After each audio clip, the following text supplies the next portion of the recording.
Hi folks, Dr. Ed Beyer. Today I'm going to be talking about a condition that actually 5 to 10% of females have this, and it's very common in females who have blood sugar problems, especially if they're diabetic, and it's called Polycystic Ovarian Syndrome, or PCOS. And it's kind of misunderstood. It's often not diagnosed very quickly because it looks a lot like the symptoms of Polycystic Ovarian Syndrome look like underactive thyroid. In fact, it's called the great mimicker of underactive thyroid. And the only way to really diagnose it is via ultrasound, a transvaginal ultrasound, to look at the cyst on the ovaries. Now, what usually causes it is an elevation in the one or more of the three male hormones, the traditionally male hormones, but females have them. But those are testosterone, dihydrotestosterone, or DHT, or androstenedione. When these androgen or these male hormones elevate in the female body, what happens is it shuts down the pituitary gland ability to produce follicle stimulating hormone, FSH. So high androgens create a condition where the brain in the female body cannot produce enough FSH, and that decreases the ability of the female to produce estrogen.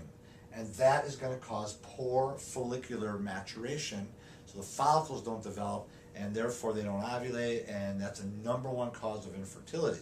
So the big question is, okay, so what do we do about this? All right, what can be done from a functional medicine perspective? Well, as I mentioned, it's usually the most common cause of high androgens, again, testosterone, dihydrotestosterone, and androstenedione, are insulin surges due to poor blood sugar or unstable blood sugar. So what happens when females have insulin surges, when their blood sugar is going too high or too low, that creates an enzyme called 1720 lyase. That makes this enzyme work too much. It upregulates it. It makes it work overtime. So what does this enzyme do? It converts the female's estrogens into testosterone, dihydrotestosterone, and androstenedione.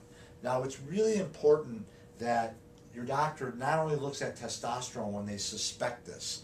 They got to look at these other two, and I've seen that quite a bit where they'll just look at testosterone and that looks normal, and they say, oh, you don't have this, you don't have, but then when we look at DHT and androstenedione, those are elevated.